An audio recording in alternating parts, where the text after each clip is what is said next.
Emma isn't yours. Sarah's words sliced through our anniversary dinner as she slid divorce papers across the table, knocking over my gift, a Tiffany jewelry box I'd saved 6 months to buy. My champagne glass froze midair. 5 years of marriage shattered in 5 seconds of brutal honesty at the same Italian restaurant where I proposed. "What did you just say?" I whispered, as other diners kept eating, oblivious to my world imploding around me. My hand froze midair. The restaurant's ambient chatter faded to white noise as blood rushed to my ears. 5 years of marriage. For years raising our daughter. No, her daughter. All collapsing in 5 seconds of brutal honesty at the Italian restaurant where I'd proposed. I carefully set down my glass, wondering if the other diners could see my world imploding. "What did you just say?" "You heard me." Sarah's eyes, normally warm hazel, looked almost gray in the candlelight. "I've been planning to tell you for months. I just couldn't find the right time. So our anniversary dinner seemed appropriate." My voice came out steadier than I felt. The $4,000 diamond earrings in that soaking blue box suddenly seemed pathetically naive. Sarah glanced at her watch, the Cartier I'd saved for a year to buy her. "Mark is waiting outside. We're taking Emma to his parents tonight while you process this." Mark. The name hit like a physical blow. My colleague. My friend. The man who'd stood beside me at our wedding. "How long?" I asked, my fingers now clutching the edge of the table. "It doesn't matter." "How long?" Each word felt like glass in my throat. Sarah sighed, like I was being difficult. "Since before the wedding. I tried to end it several times, but..." She trailed off, playing with her wedding ring. "Mark and I have always had something special. You were just safer." The waiter approached with our appetizers, then backed away quickly, sensing the tension. My hand slid into my jacket pocket, fingers brushing against the DNA test results I'd carried for weeks, waiting for the right moment. I'd suspected something was wrong for months. Now my worst fears were confirmed. "Generous," I repeated numbly. "Does your generosity extend to telling me how long you've known Emma isn't mine?" A flicker of genuine guilt crossed her face. "Since the pregnancy test. Her blood type made it impossible. I was going to tell you, but then you were so happy, and I thought maybe we could make it work." I'd spent 4 years waking up at 2 a.m. for feedings, kissing scraped knees, singing Disney songs while rocking a feverish toddler to sleep, all for a child who wasn't mine. "Were you ever going to tell me?" I asked, a strange calm washing over me. "I don't know," Sarah admitted. "Maybe when she was older. Mark wanted me to tell you sooner." How considerate of Mark. I took a long sip of water, mind racing. "Where is Emma now?"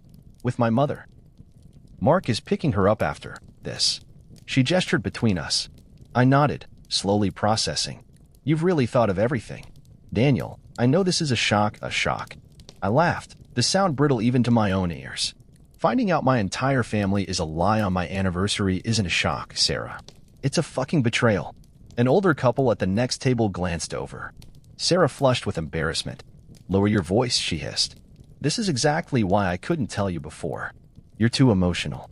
Something in me snapped. Not into rage, but into a cold, clear focus I'd never felt before.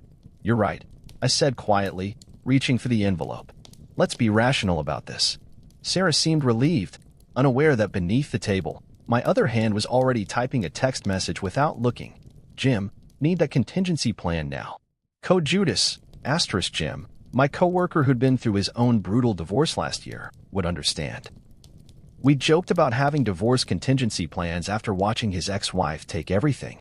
Mine wasn't a joke. "What are you doing?" Sarah asked, noticing my distracted gaze. "Processing," I replied, sliding the envelope into my jacket. "So Mark will be Emma's father now?" "He's always been her father, Daniel." The casual cruelty of her words stung worse than the initial revelation. I nodded, fighting to maintain my composure. "And the house? The agreement gives you a fair buyout. I'll stay there with Emma to minimize disruption to her life." Of course. The house I'd renovated myself, spending weekends laying hardwood floors while Sarah and Mark were apparently finding their own uses for our bed. "You'll need to move out by next weekend," she continued. "My lawyer suggests..." "Your lawyer," I interrupted, "can speak to mine." I stood up abruptly, dropping several $100 bills on the table. "Enjoy the rest of your anniversary." Sarah looked momentarily stunned. She'd expected tears, begging, rage, anything but this calm departure. "Daniel, wait." But I was already walking away, pulling out my phone as I pushed through the restaurant doors into the cool San Diego evening. Jim had already replied, "Everything's ready. Come to my place. Brought the files from your hidden safe, like you asked." Holy shit, man. Asterisk as I unlocked my car, I spotted Mark's Tesla pulling into the restaurant parking lot. He hadn't seen me yet. My former best friend, the real father of my daughter, coming to collect my wife after delivering the killing blow to our marriage.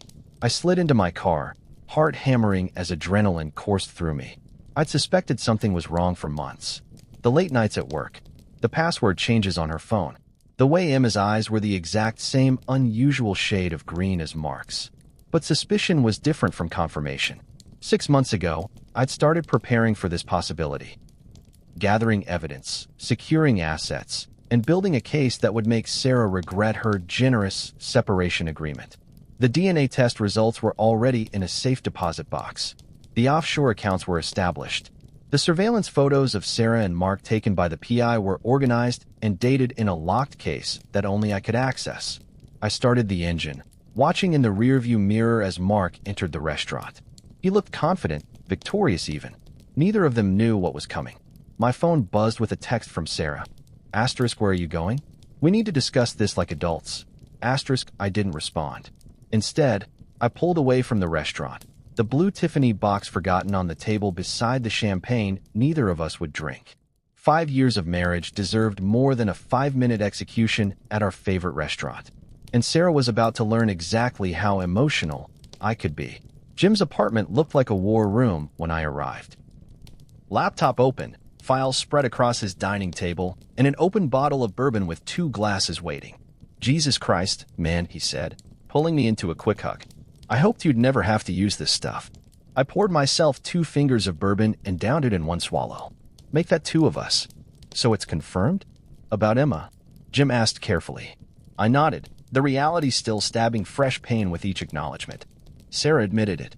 "Mark's been in the picture since before our wedding." "That son of a bitch," Jim muttered. "The company golf tournaments, the double dates, the way he volunteered to babysit. I don't need the highlight reel." I cut him off, pouring another drink. "Where are we with the accounts?" Jim shifted gears immediately, pulling up documents on his laptop. "Everything's in place. Retirement accounts have been quietly diversified as you instructed. The bonus from last quarter was routed to your new account instead of the joint one." I leafed through the folder he'd retrieved from my hidden office safe.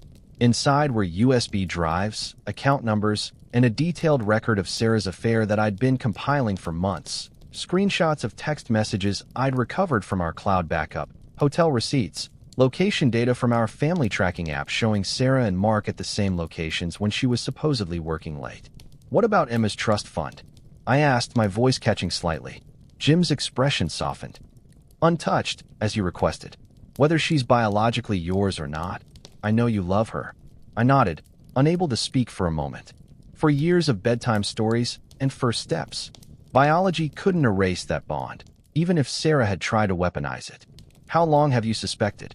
Jim asked quietly. The blood type inconsistency came up at Emma's hospital visit last year. The doctor mentioned it casually, probably assuming I already knew. I laughed bitterly. "I've spent a year pretending everything was normal while investigating my own life."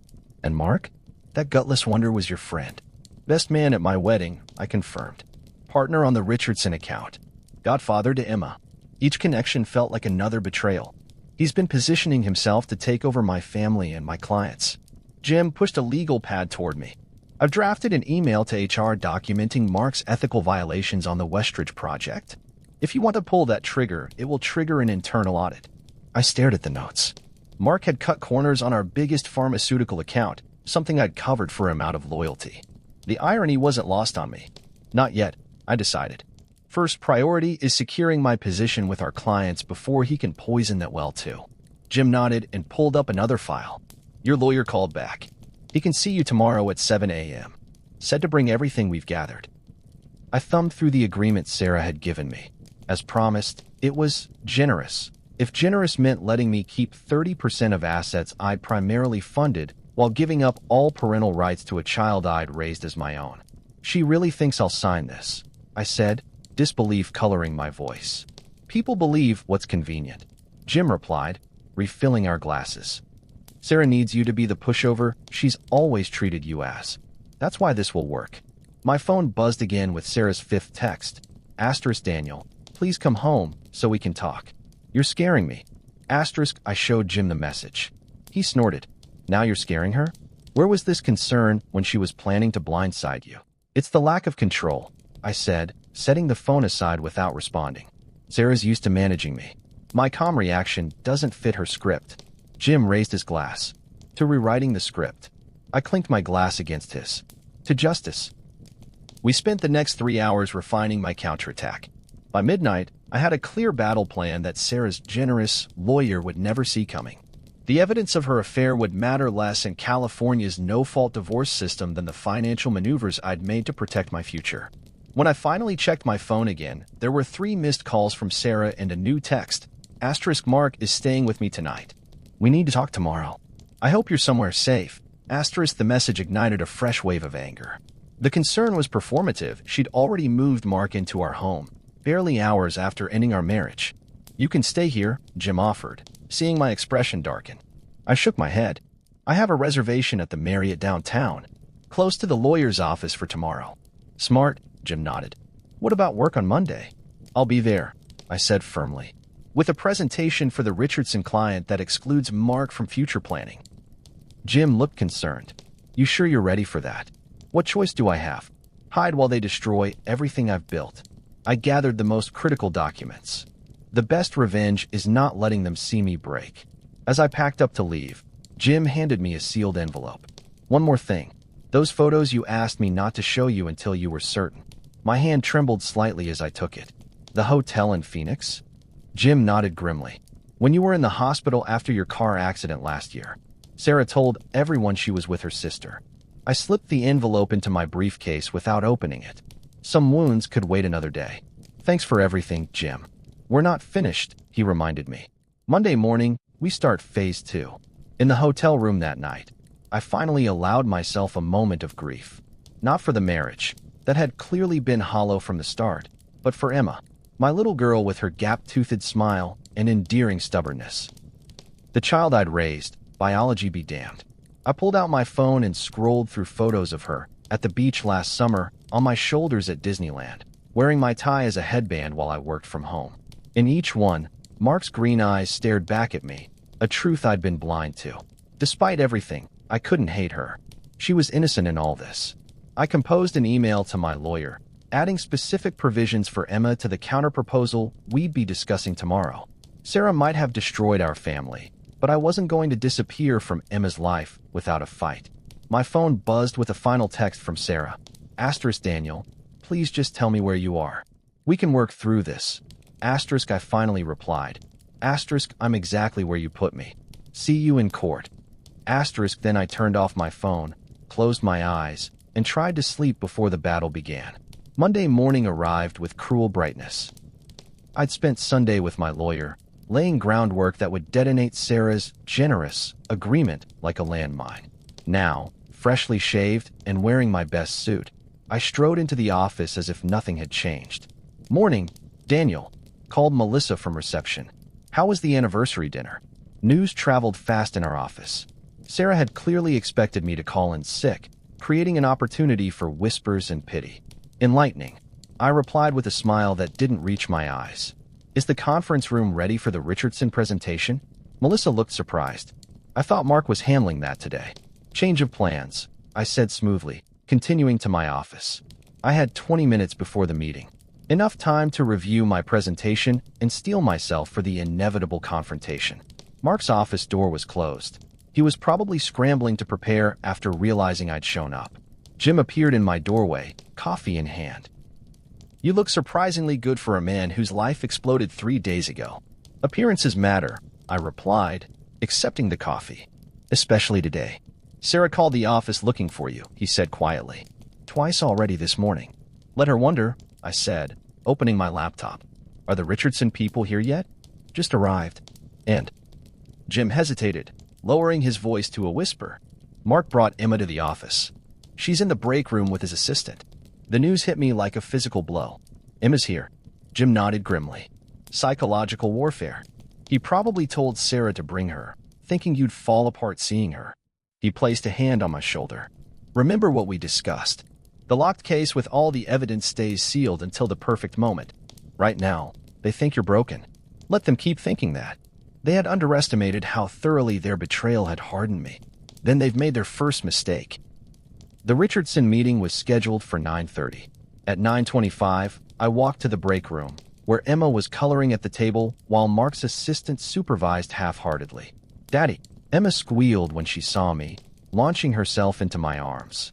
I hugged her tightly, breathing in the familiar scent of her strawberry shampoo. For years of love couldn't be erased by DNA. "What are you doing here, princess?" I asked, keeping my voice light. "Mommy said I get to see where you and Uncle Mark work," she explained excitedly. "And then we're going for ice cream." Uncle Mark. The title had never sounded so bitter. "That sounds fun," I managed. "I have a big meeting now, but maybe I'll see you after?" Emma nodded enthusiastically. "Mommy says we need to talk about some grown-up things soon." My heart clenched. They were already preparing to explain my removal from her life. "We will," I promised, kissing her forehead. "I love you, Emma. Don't ever forget that." "Love you too, Daddy." She replied easily, returning to her coloring. As I left the break room, I nearly collided with Mark in the hallway. He looked startled to see me, then instantly guarded. "Daniel," he began, his voice falsely conciliatory. "Sarah's been trying to reach you. The Richardson team is waiting." I cut him off, professional mask firmly in place. "We should focus on business first, don't you think?" Confusion flickered across his face. He'd expected confrontation, tears, or rage, anything but this cold professionalism. "About the presentation," he started. "I've prepared some materials, so have I," I replied, walking past him toward the conference room. "Shall we?" The presentation went flawlessly. I outlined our strategy for Richardson's new product launch with confidence and clarity, subtly highlighting areas where my expertise was irreplaceable. Throughout, I pointedly assigned future responsibilities to team members other than Mark, effectively sidelining him from our most lucrative account. Mark attempted to interject several times, but I smoothly redirected, maintaining complete control of the room. By the end, Richardson's CEO was enthusiastically shaking my hand while Mark fumed silently. "Impressive work, Daniel," Richardson said. "I was concerned when I heard rumors of restructuring in your department, but clearly we're in good hands with you leading our account." "Restructuring?" I echoed, feigning surprise while glancing at Mark. Mark paled slightly.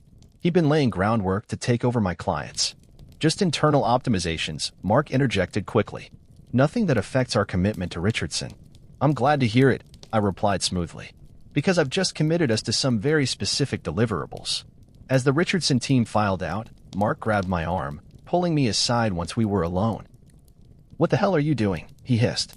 "Sarah's worried sick about you." I removed his hand from my arm with deliberate slowness. "I'm doing my job, Mark. Unlike you, I don't mix my personal and professional failures." His face flushed with anger. "Look, I know you're upset. I repeated with a cold smile. "Why would I be upset that my best friend has been sleeping with my wife since before our wedding? Or that he fathered the child I've raised for 4 years? Or that you both planned to blindside me on my anniversary?" Mark took a step back, finally registering the dangerous calm in my voice. "Daniel, we never meant to get caught." I finished for him, clearly, but intentions mean very little now, don't they? Before he could respond, Jim appeared at the door. "Daniel, your lawyer's on line 1. Says it's urgent regarding those documents you filed this morning." Mark's expression shifted from conciliatory to alarmed. "What documents?" "Professional matters," I replied vaguely. "Now if you'll excuse me, I need to take this call." As I walked away, Mark called after me. "Sarah wants to meet tonight."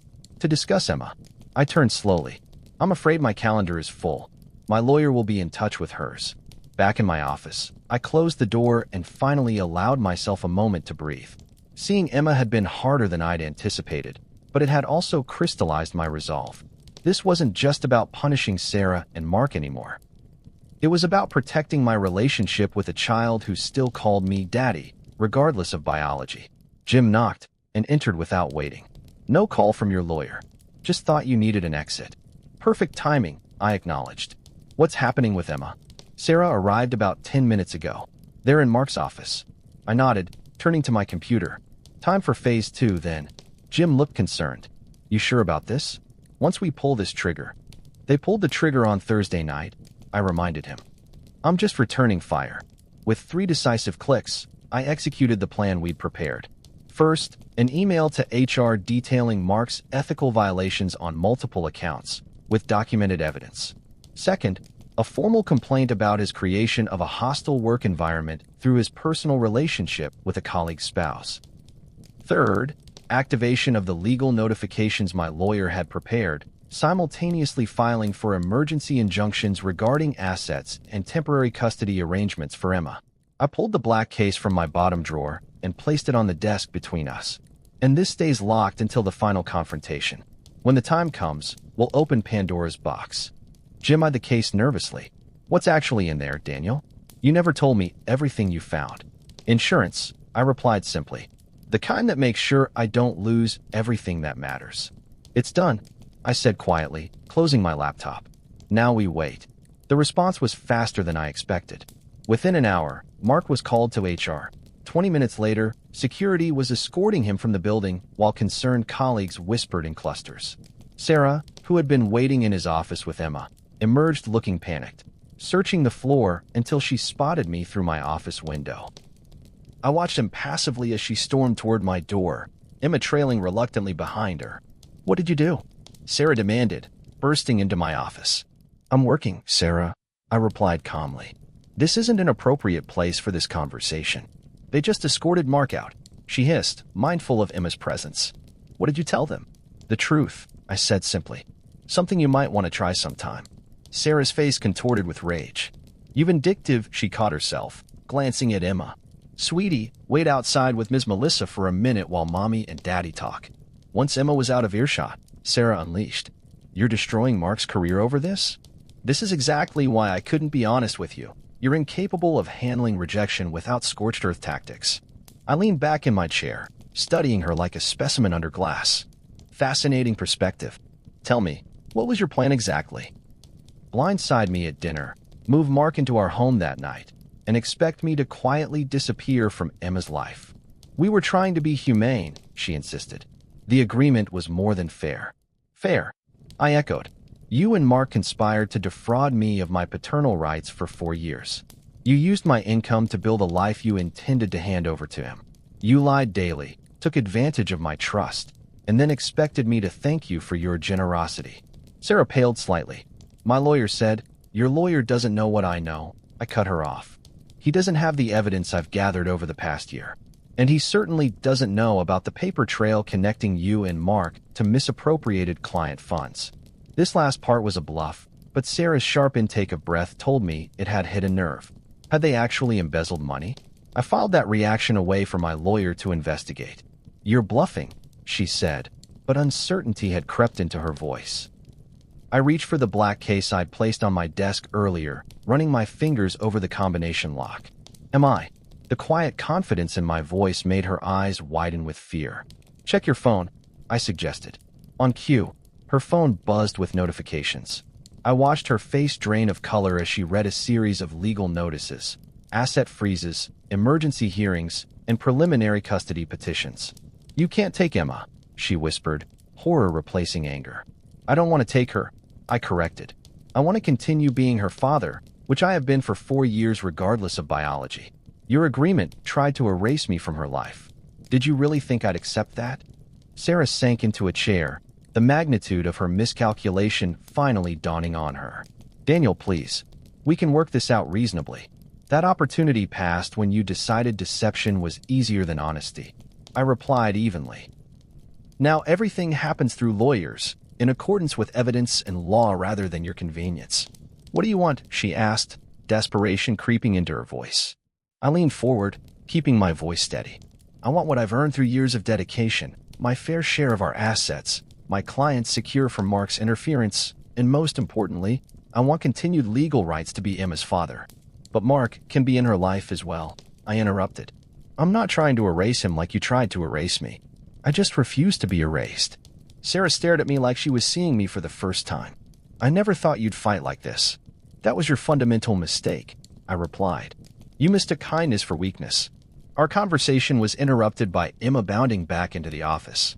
Daddy, Can we still go for ice cream? I looked at my daughter, because biology aside, that's what she was to me, and managed a genuine smile.